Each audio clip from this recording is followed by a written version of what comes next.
How to fix unable to install app Scarlet. So if you want to fix unable to install app Scarlet on your iPhone, then what you need to do is first, you just need to simply make sure that you have a stable internet connection. After that, the second solution is you need to open up your settings and then go with general. And in general, you need to go with software update. And if you have any updates, you need to go and update your software.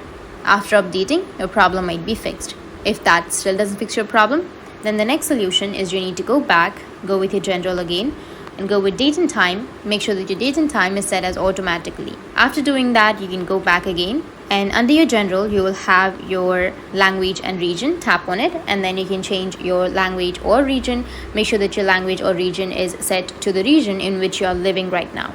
After doing that, you can just simply go and shut down your device and then again restart it, and your problem will be fixed. That's it. And if you have any questions, feel free to comment below. Thanks for watching.